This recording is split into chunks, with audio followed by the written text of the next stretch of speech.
देश के जख्मों पर फिर एक चोट, पहलगाम हमला और आईपीएल में पाकिस्तानी खिलाड़ी बैन।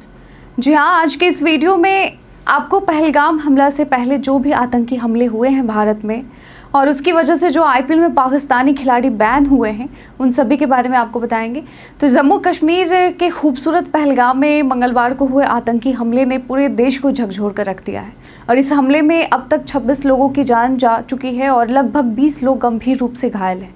मारे गए लोग भारत के विभिन्न राज्यों जैसे कर्नाटक, केरल, महाराष्ट्र, गुजरात, उड़ीसा, हरियाणा, पश्चिम बंगाल, बिहार और उत्तर प्रदेश से थे और इस भयानक त्रासदी ने एक बार फिर देश को आतंक के दर्द की गहराई का एहसास करा दिया है। यह हमला 2019 में पुलवामा में हुए हमले के बाद कश्मीर घाटी में सबसे घातक बताया जा रहा है। पूरे भारत में शोक और आक्रोश की लहर दौड़ गई है।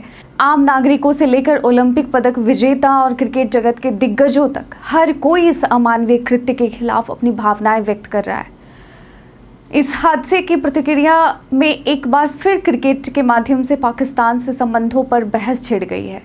भारत और पाकिस्तान के बीच क्रिकेट को लेकर पहले भी भावनाएं उफान पर रही हैं और इसकी एक गहरी जड़ 26/11 के मुंबई हमले में छिपी है। साल 2008 जब आईपीएल का पहला सीजन आयोजित हुआ था, उसी साल 26 नवंबर को मुंबई पर भयानक आतंकी हमला हुआ और इस हमले में 170 से ज़्यादा लोगों की जान चली गई और दुनिया ने अजमल कसाब के जरिए जाना कि यह हमला पाकिस्तान की सरजमी पर रचा गया था। इसके बाद बीसीसीआई ने पाकिस्तान के खिलाड़ियों को आईपीएल से बैन कर दिया।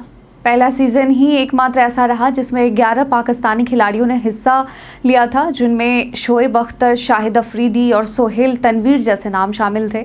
सोहेल तनवीर उस सीजन में पर्पल कैप जीतने वाले खिलाड़ी भी बने थे, लेकिन उसके बाद हुए हमले ने बीसीसीआई को मजबूर कर दिया कि पाकिस्तान के खिलाफ सख्त रवैया अपनाया जाए। खेल जो शांति का प्रतीक माना जाता है, उसे भी देश की सुरक्षा और आत्मसम्मान के आगे झुकना पड़ा। नीरज चोपड़ा से लेकर पीवी सिंधु, विराट कोहली से लेकर सचिन तेंदुलकर और गौतम गंभीर से लेकर मोहम्मद सिराज तक हर खिलाड़ी ने इस हमले की घोर निंदा की है और पीड़ितों के लिए प्रार्थनाएं भेजी हैं। गौतम गंभीर ने लिखा, इसके लिए जिम्मेदार लोगों को इसकी कीमत चुकानी होगी। भारत हमला करेगा। जबकि मोहम्मद सिराज ने कहा कि धर्म के नाम पर निर्दोषों को मारना सबसे बड़ा पाप है।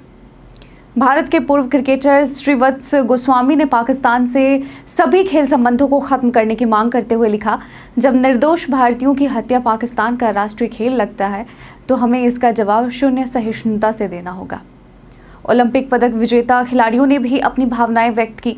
नीरज चोपड़ा, पीआर श्रीजेश, साइना नेहवाल, निखत जरीन, अभिनव बिंद्रा सभी ने इस आतंकी हमले को मानवता पर हमला बताया और न्याय की मांग की है। पहलगाम का यह हमला केवल एक और आतंकी वारदात नहीं है, यह भारत की सहनशीलता की अग्नि परीक्षा है। इससे पहले पुलवामा और 26/11 जैसे हमले हमें यह सिखा चुके हैं कि आतंक सिर्फ गोलियों से नहीं बल्कि हमारी एकता और दृढ़ता को तोड़ने की कोशिश करता है। लेकिन भारत हर बार उठ खड़ा होता है और इस बार भी यही होगा।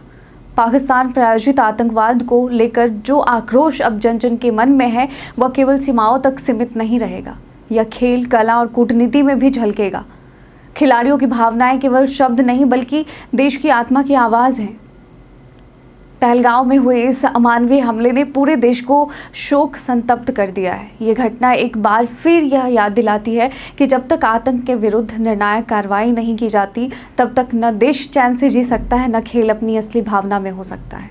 और यही कारण है कि जब बात आईपीएल या द्विपक्षीय क्रिकेट सीरीज़ की आती है, तो भारत अब सिर्फ खेल नहीं देखता, वह न्याय, आत्मसम्मान और शांति की कसौटी पर भी विचार करता है। और हाल ही में जब चैंपियंस ट्रॉफी हुई थी तो इसकी मेज़बानी पाकिस्तान के हाथ में थी, लेकिन फिर भी भारत ने अपने खिलाड़ियों की सुरक्षा को सर्वोपरि रखते हुए इस आयोजन को हाइब्रिड मॉडल के तहत करवाने की अपील की।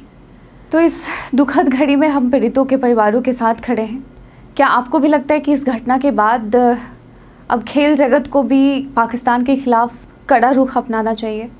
अपना जवाब हमें कमेंट सेक्शन में लिखकर ज़रूर बताइएगा। आज के वीडियो में बस इतना ही। धन्यवाद।